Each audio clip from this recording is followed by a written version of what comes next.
Develop a fortune state of mind. Time for a date with. A date with the Dorseys. Hey, and welcome to another Date with the Dorseys. We are picking back up on our Path to Parenthood series. This is Dr. Jatan and Floyd Dorsey. The Fourth. That's it. Together we make them darn Dorseys. And again, you have joined a Date with the Dorseys podcast. So if you've been following us, you know that we talk about the 5 F's. That's the foundation of our podcast. Therefore, our topics will be one of or a combination of topics that relate to family, faith, fitness, finance, and or fun. No. Got to bring it up a little bit higher on the fun. Fun. That'll do it. So, again, this series is, kind of to what I just alluded to. It's a combination of quite a few of the F's. And it's near and dear to our hearts, and it's something that we were hoping to share in a way that it could be an inspiration, education, encouragement even to those of you who are listening and tuning in. Absolutely. Certainly something to inspire. And our journey is probably one of many stories that are out there that exist. But one thing we recognize in this particular scenario is one that's not really talked about, discussed more broadly. So with that being said, just as Dr. Jatan stated, we hope that this is something, if it doesn't impact you directly, you could share with some others that may be in a similar situation that could be empowered by the words of our story. Absolutely. So with that being said, of course, I have to give you a few tips on housekeeping before we hop into this topic, because as you know, and as you should know, I should say, if you tuned into the first episode of this series, you know that we left you with a cliffhanger. So it's our duty to pick up on that, carry out the story. But first, if you are looking to, which I hope you are, to follow us, make sure that you check us out on Instagram and on Facebook at Dem Darn Dorseys. You can also email us at support@fortuneenterprise.com. Remember, fortune is spelled IVTUNE. So with that being said, let's hop into this topic. So again, we kind of covered in the first episode, the beginning, right? How things kind of transpire from what we envisioned parenthood to look like, or even the path to parenthood to look like. Some of the experiences we had as children growing up and things of that sort, leading up to the point at which we truly begin to realize, wow, this is something that's happening. It could happen. Let's make it happen. Right. We were newlyweds at that particular point in time, and we left off at, I think, the doctor visit, right? Yeah. We had a doctor visit, and I think we were pending a follow-up visit or we had a follow-up visit at that particular point in time, because we were telling people, I was telling people that you were negative 3 months pregnant, and we actually found out at some point in time, months later, that she was actually pregnant.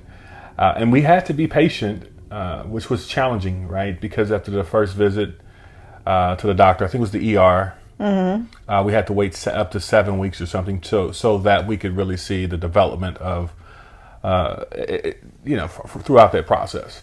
Yeah. So I think it was like 3 more weeks after ER that we had to wait to even get some clarification or confirmation thereof, what was happening, right, if it was happening, all of that stuff. But if you, again, heard the last episode, you know that we mentioned we didn't plan this, but we were prepared for it. That's right. And so that's when that light switch hit. When it happened, we got the positive pregnancy test. We was like, oh, this is really going down. That's right. Right. We didn't plan for it, but we were prepared. I like that. Mm-hmm. I didn't have a 75-page plan at that particular point in time. But yeah, we certainly went to the doctor, and we had some unfortunate news. But it was inspiring, because it's like, we recognize at that particular point in time that, she miscarried, and we had to have a DNC, which was okay, because we were not trying, and it happened. It's like, oh wow, the possibilities are endless. Right. I'm ready for the 15 kids that are about to come. Let's be intentional about it. Oh, right? okay. I multiplied it by 5. But let's now start to be intentional, right? As we do with everything that we strive to achieve and accomplish. We're a very intentional couple, into just about everything that we do, even the fun that we have. We're intentional about it in many ways. So with that, we really had to take a step back and say, okay, now let's reassess and let's make sure that we both go get checked and get evaluated to put ourselves in the best position to reproduce. Yeah. I think even before that, or maybe, I guess it kind of happened simultaneously with what you just mentioned. But at that point, we learned a lot of things. Right. We learned a lot of things. But I guess the positive in it all was that we weren't necessarily told that we couldn't produce, or that we had some issues that weren't fixable, or something that we could work around. But again, at that point, it was so new to us, because we thought, oh, you just, do what you do. And it happened like it happened. What do you mean? So we're like, oh, so we got to do a little extra. Okay. Yeah. Barry White, light some candles. Let's get it on, And it's funny, he should mention that he threw me off with that one, because we have a lady that works in this place that we visit often, and she was one of our biggest fans, and that's what she always told us: Luther Vandross and some I don't know, Barry White or whatever, and it'll just happen. But nonetheless, back to the point here. At that point, we did all of the evaluations that, again, we never really just took the time to do or thought that was even necessary before that point. Right. But even in that phase of the process, transitioning out of the miscarriage to the DNC, one of the things that also occurred for me is that I ended up having to do another DNC right after that DNC because it wasn't, completely... I don't know. That's right. That's right. It wasn't the most efficient. There you go. I was trying to think of the best way to say yes. Which again delayed things a bit further, made things a bit more complicated, because now if you come out of one DNC, you're thinking, all right, we're ready. Let's go get started. We both went and got evaluated from a fertility standpoint, which I think is important, right? You want to know where you stand, if there are any challenges, anything that could be unexpected, or would there be any other challenges that could bring about a similar circumstance or situation? Mm-hmm. So we did that, only to find out, I think to your point, is that he had to do another procedure just to make sure to fix what was not properly done the first time.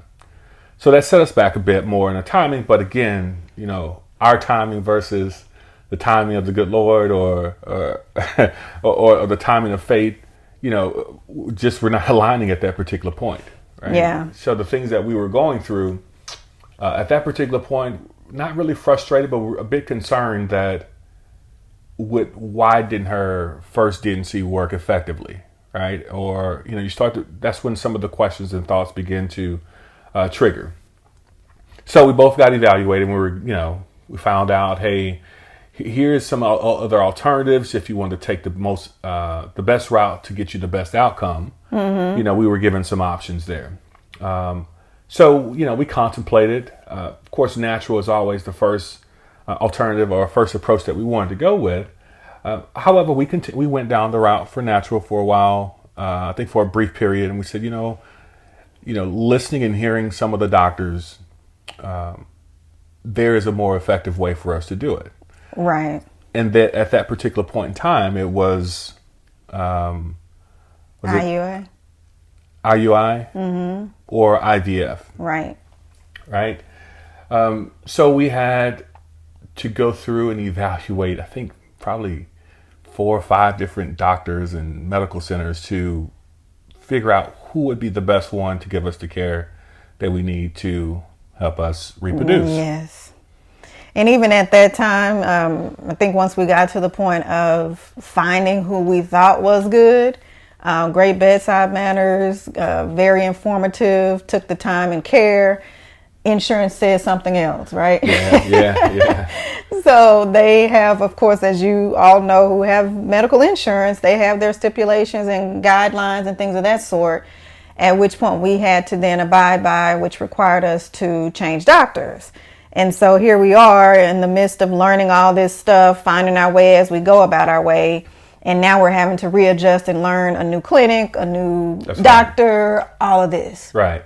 And so with that being said, one of the main things for making a shift was just the additional cost that was associated with going with the original doctor versus, I'd say probably about a 50% discount I wouldn't call it that. But right. It was probably price difference. Yeah, price difference of going with the preferred, preferred clinic that our insurance at that time had within their center of excellence that they recommended.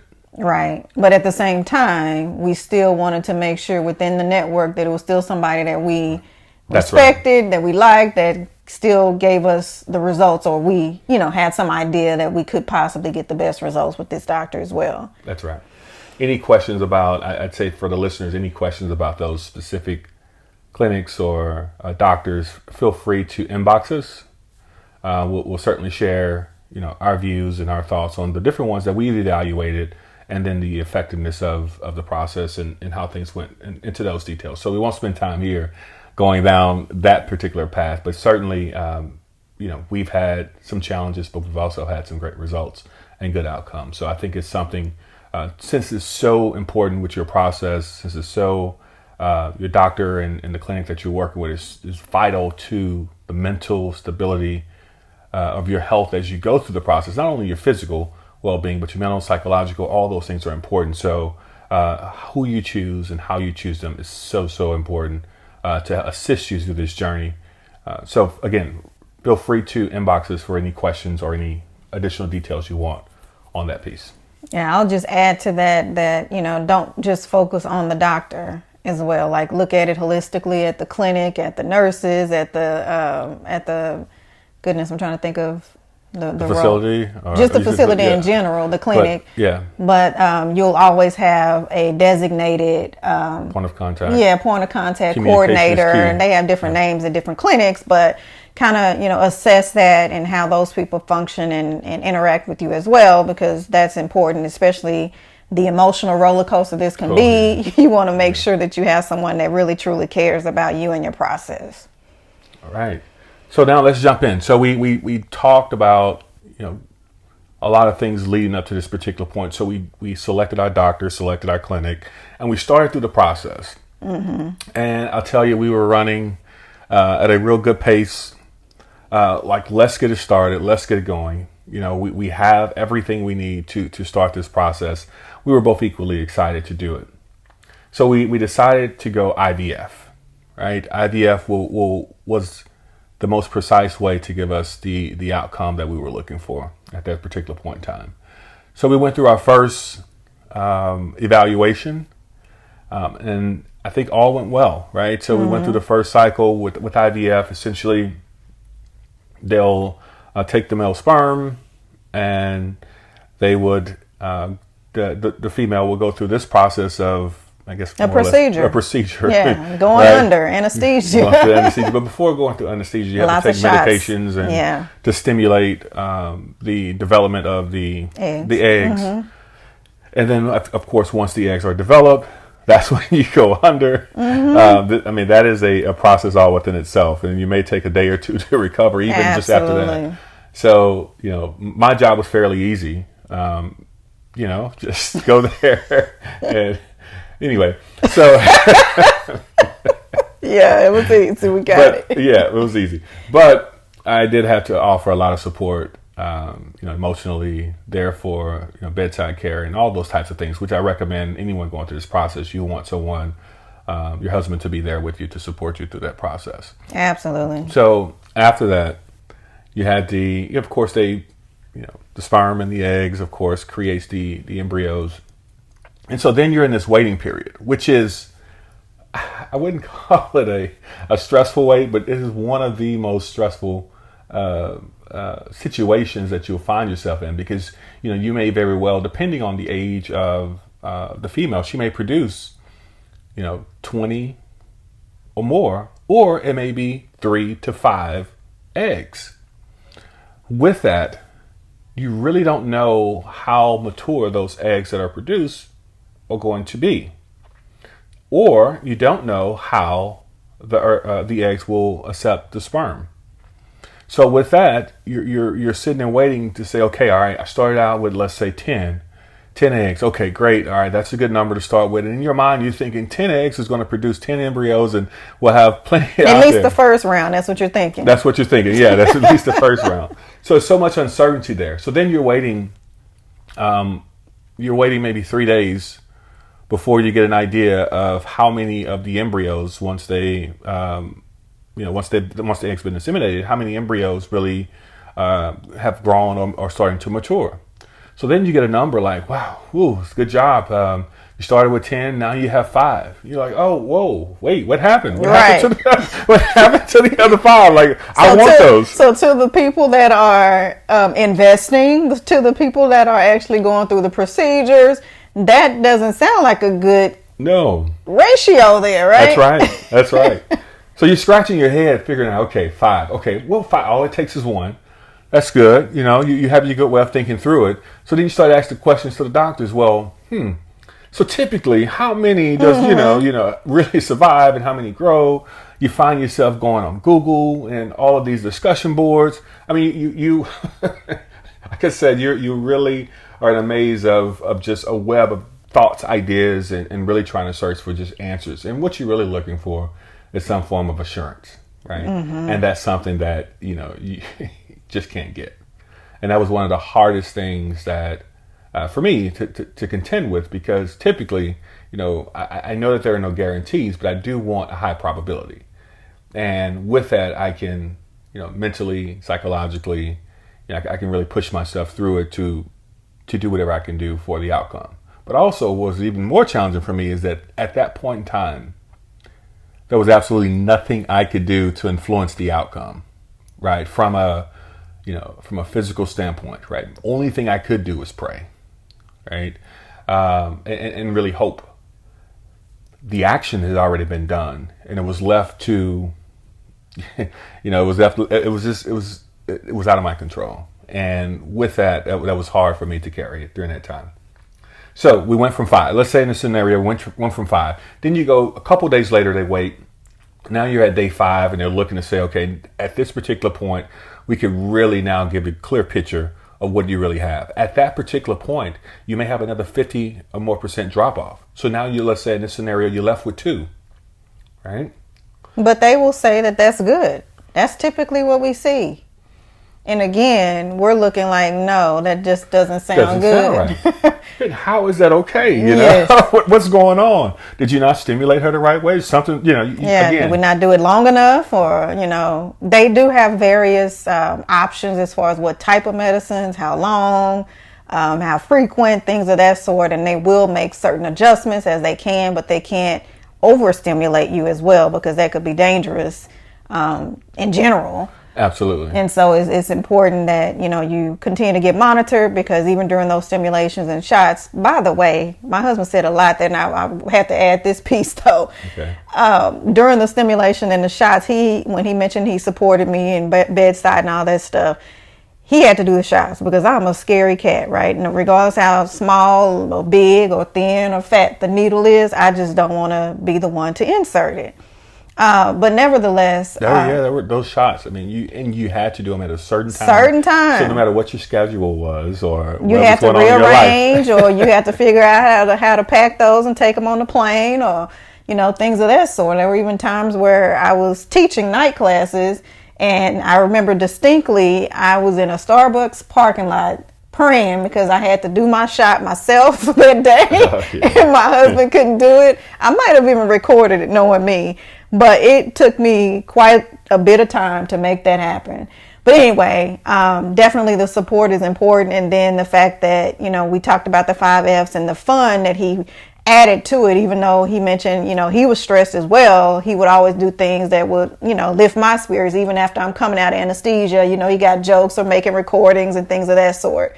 But I had to throw that in because despite the stress, the strain, the strife, the unknown, you have to find ways to make light of some of the situations so that you can, better push through it together. That's right. And in this situation, I know what she was going through physically. So I wanted to carry everything as much as I could, mentally, emotionally, with any stress. Like, let me carry that. Because as I said earlier, my job was easy, right? But everything that was going on in her body was going to make a real determination of the success. So any additional stress, burdens, worries, things of that nature, let me carry that. I have good sized shoulders, I'd say.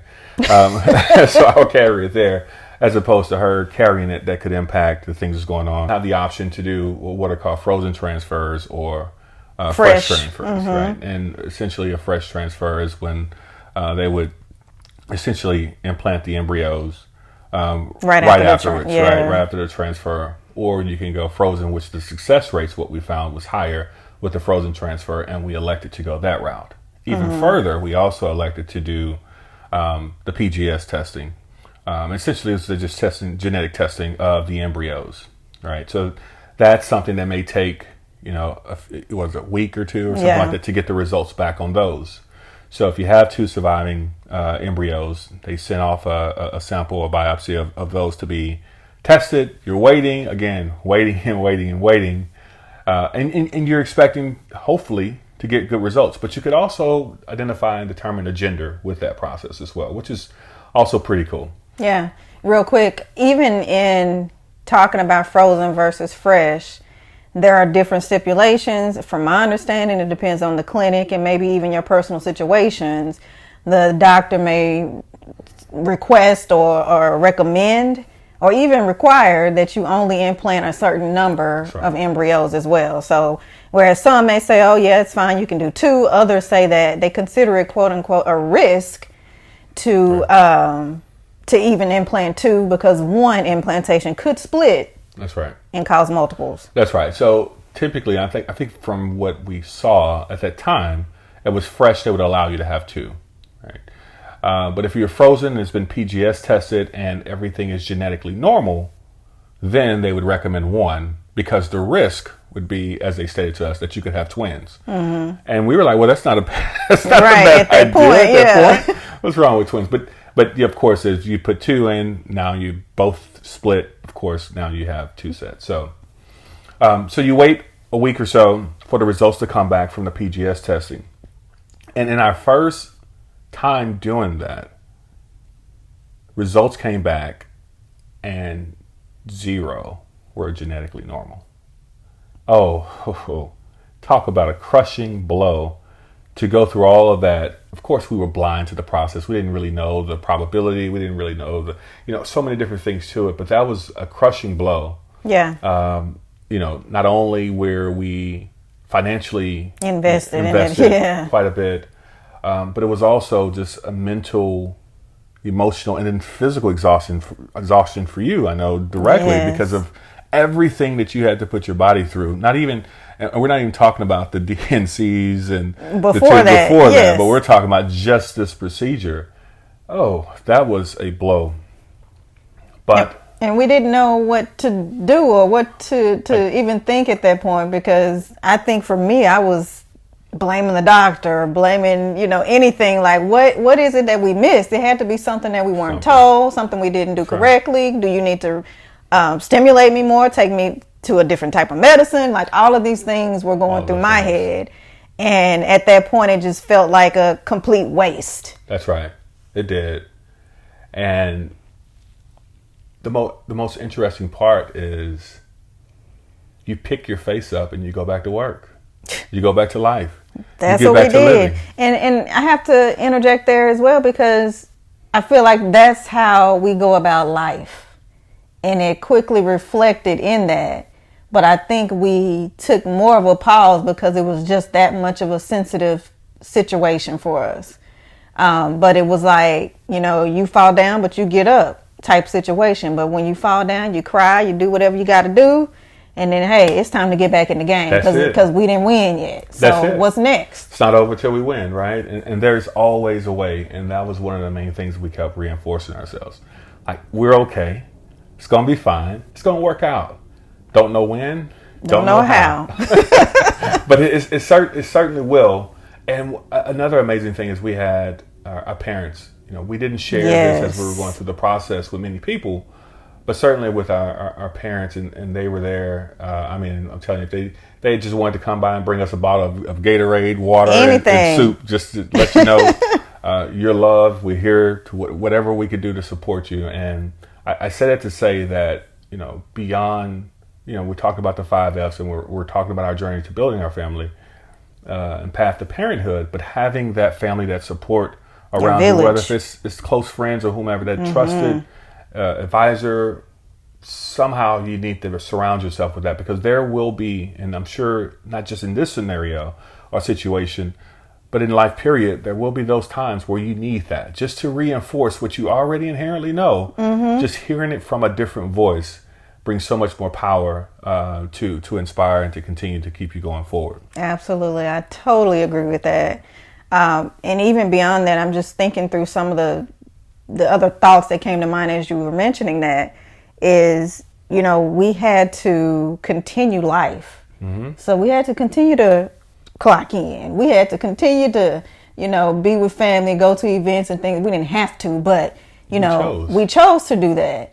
And then I could just remember times even, you know, we were going to continue to do podcast series, finding ways to That's inspire. What I was about to say. We continued encourage. Our businesses. We continued everything that we had in motion. I know for me, and I don't want to speak for you, but you can add to it. But for me, it was my outlet. Like my business or those other things that I enjoy were the things that kind of took my mind off of it in a way that, you know, I could just kind of be away from it for a while. That's right.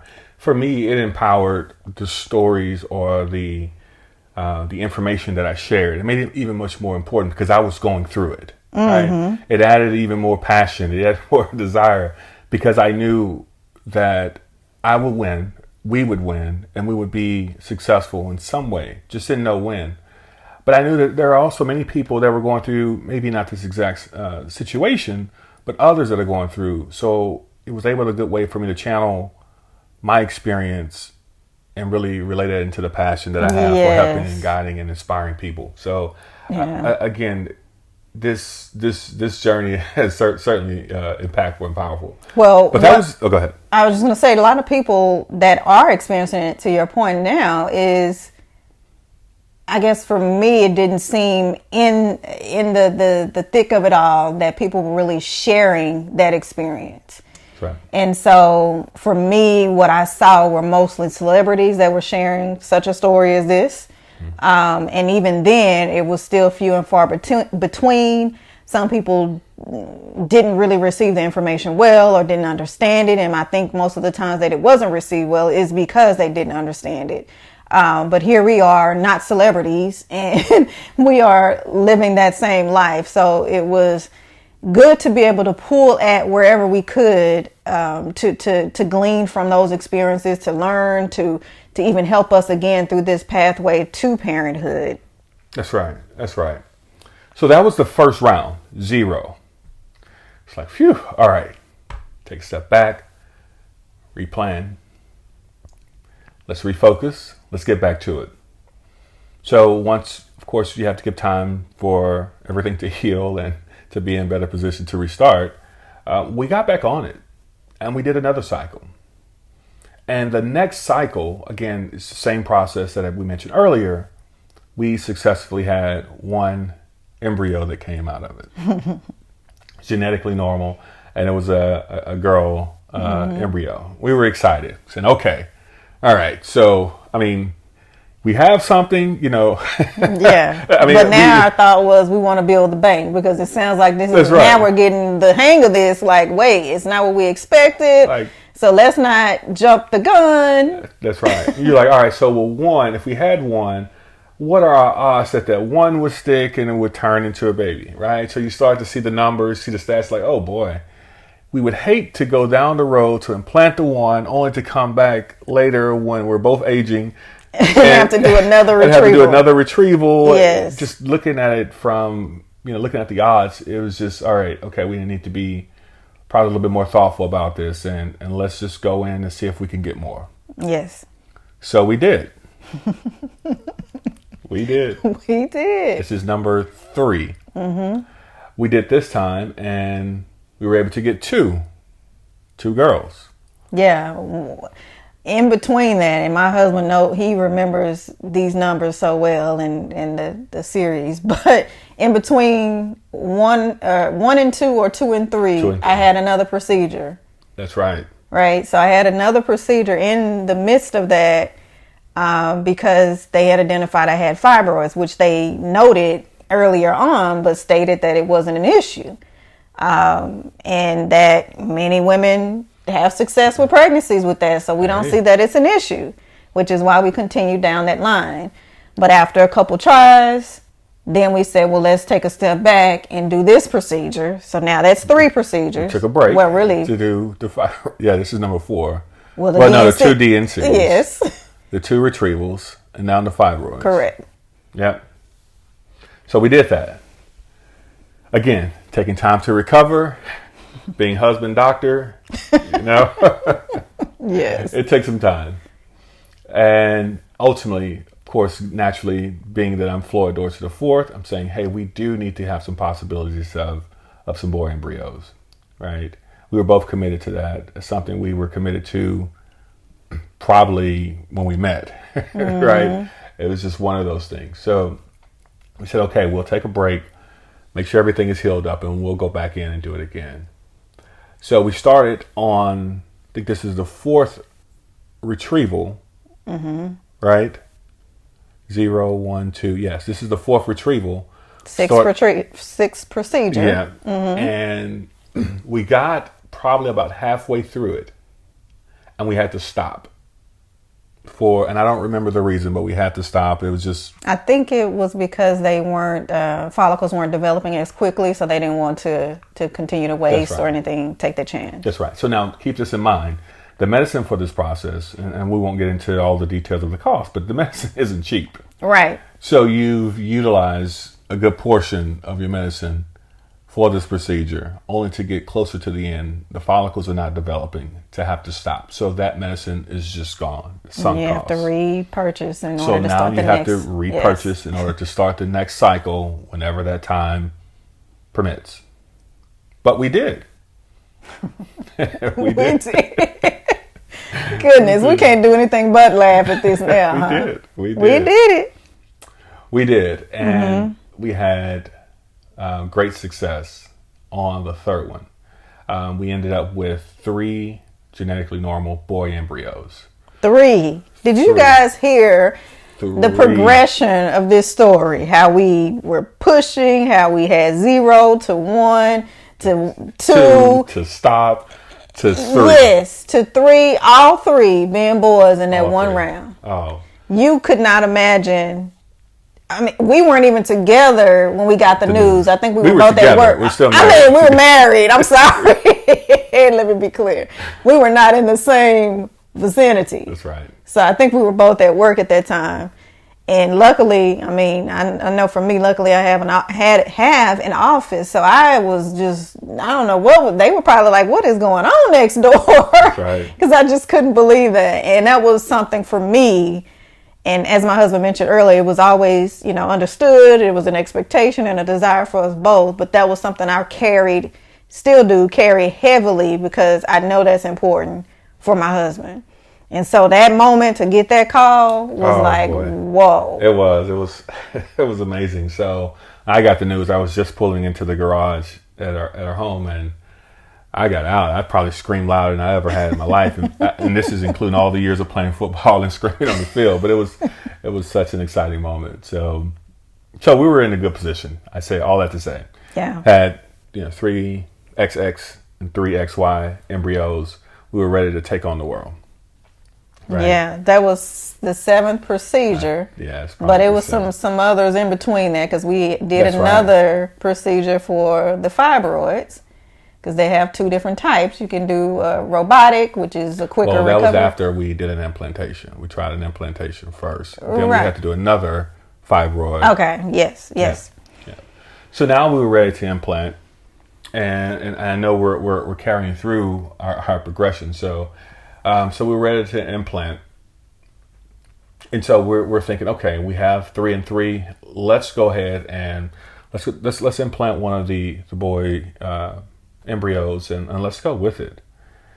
So we did, and it's a similar, I don't think it's as invasive or as painful of a process. Correct.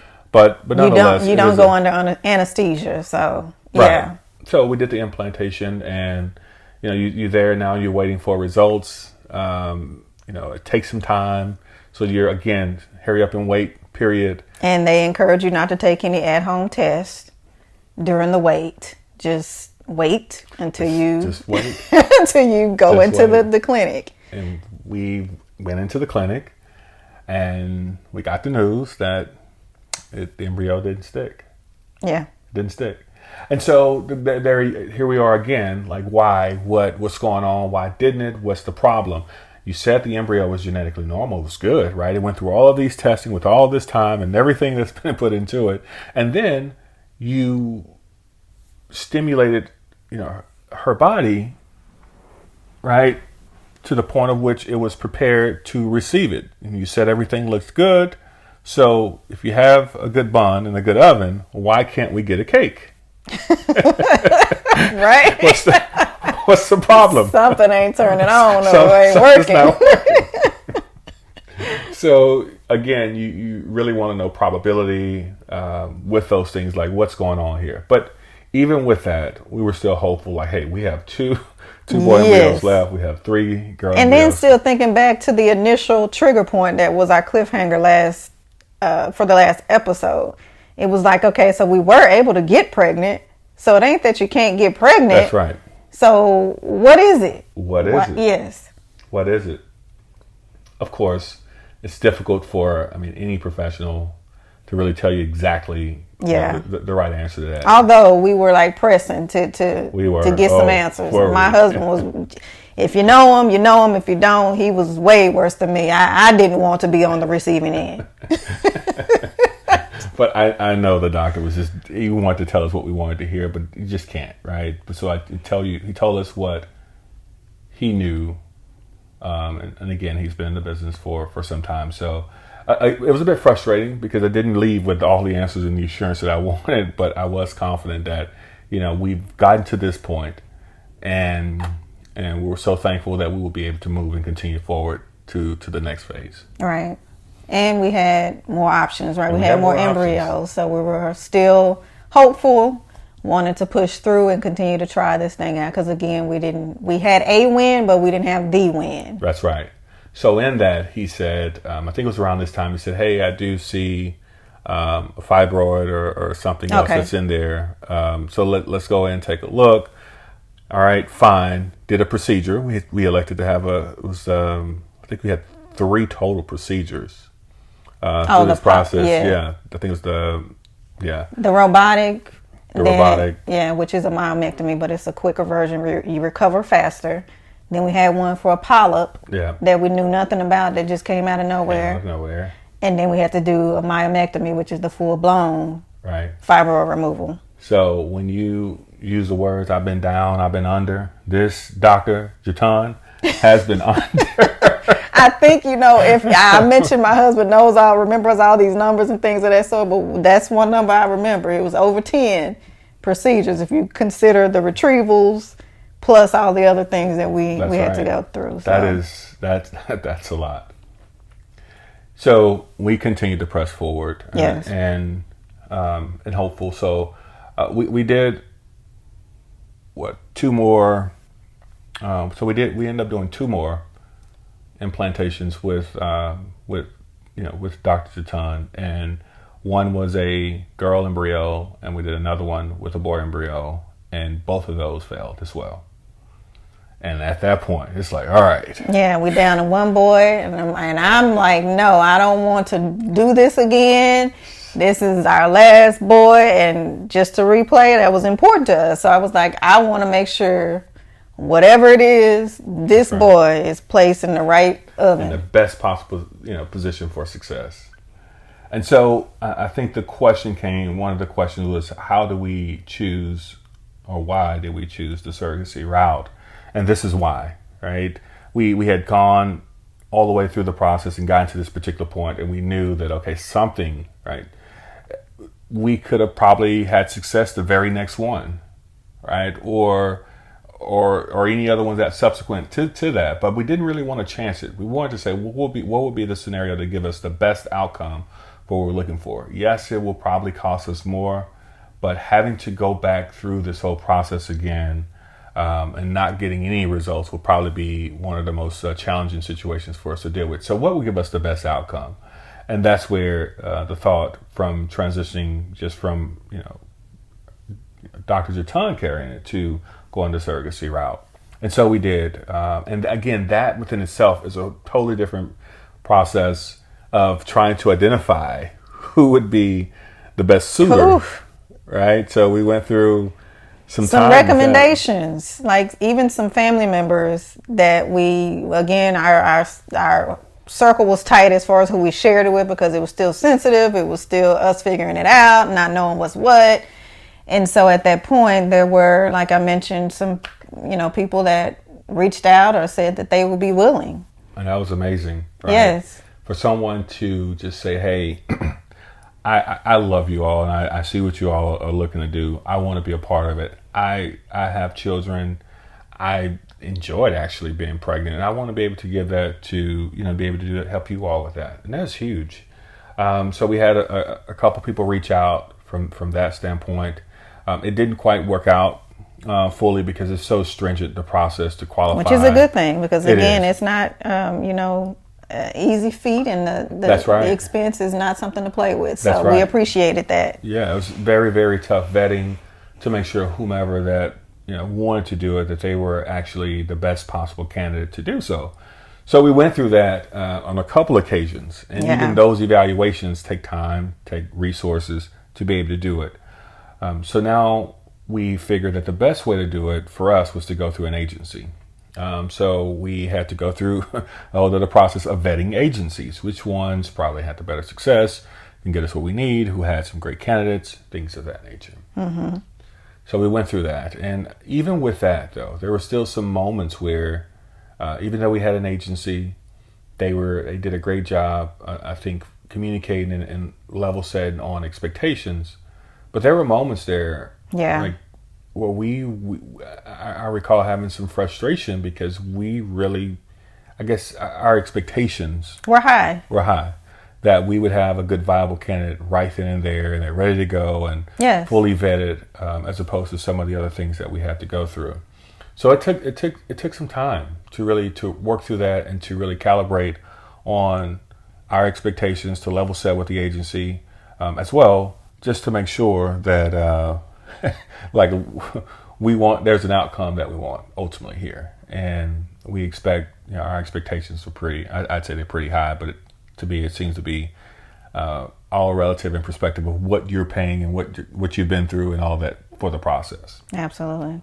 And just speaking to the stringent process through going through an agency, that does include lots of legalities, which is important. Again, we appreciated that because I have to say this, some people watch these movies that are about surrogacy and they associate it with reality. Some cases it could be, some cases it's not. But again, you do have contracts, you do have agreements, you do have deadlines and things of that sort, not only for what they call the intended parents, which are us or were us, versus the surrogate gestational carrier.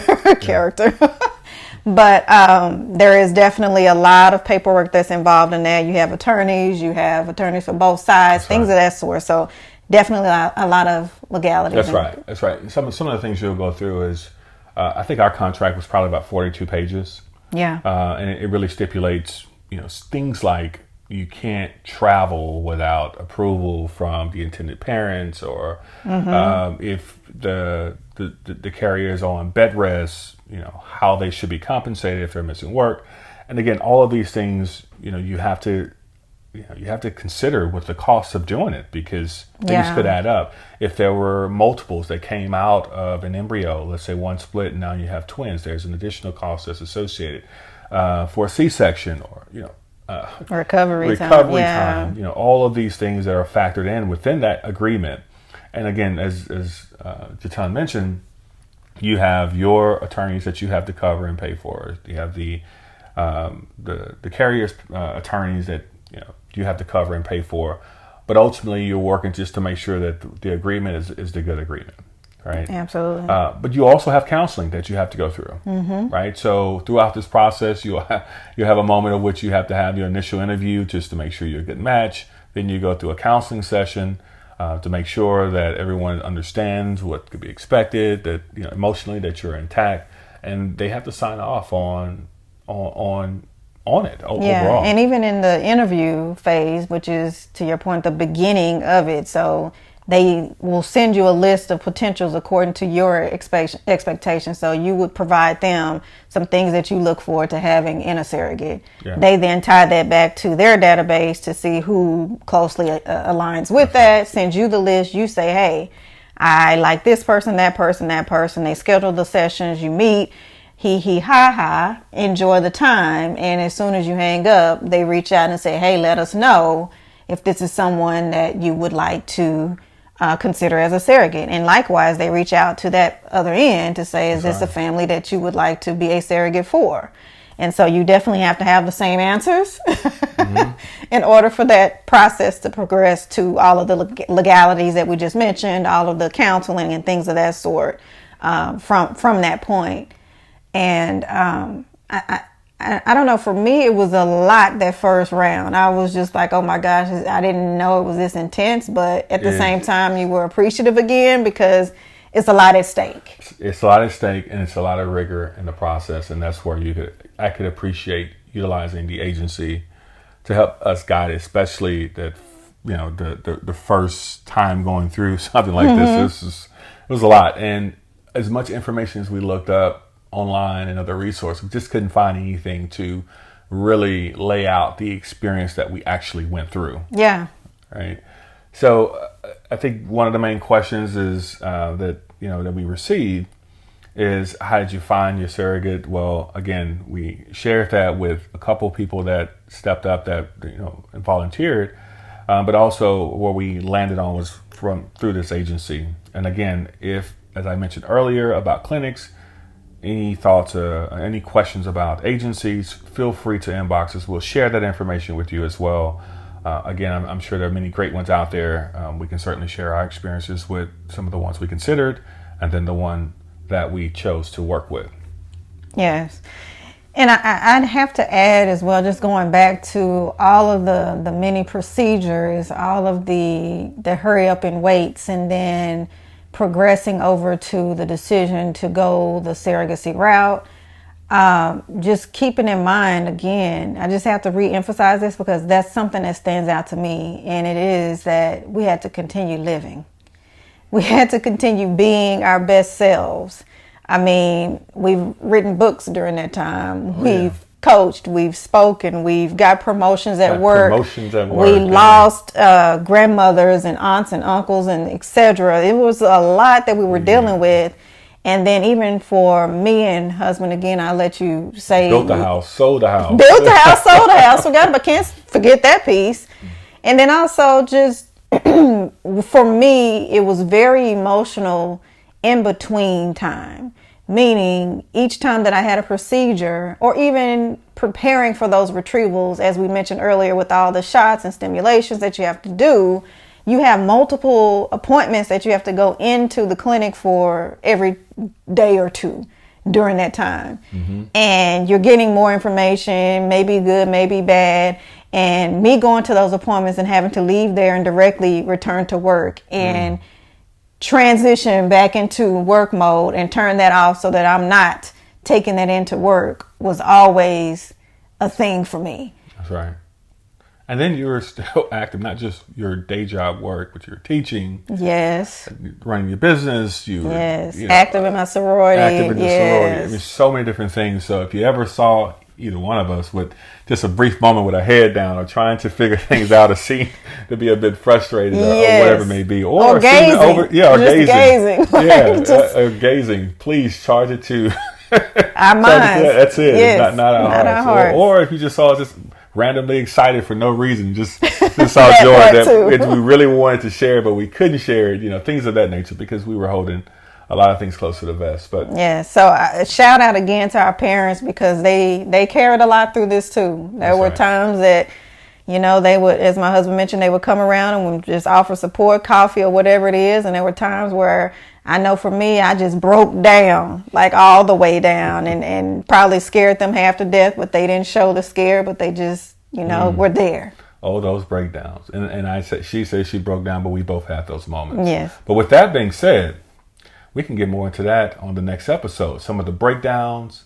We'll get more into how did it go when we started to utilize the surrogate and do the implantation. It's a lot to share. Oof, and I'm excited actually. I feel good sharing this now. It's like That's right. It is. So close out, Queen. Take us home. Yes, indeed. So thank you again for tuning in to our second episode of this 4-part series for the Path to Parenthood. This has been The Date with the Dorseys. And we are Dem Dorn Dorseys. That's it. But before I go, as usual, make sure that you follow us on Instagram and Facebook at Dem Dorn Dorseys.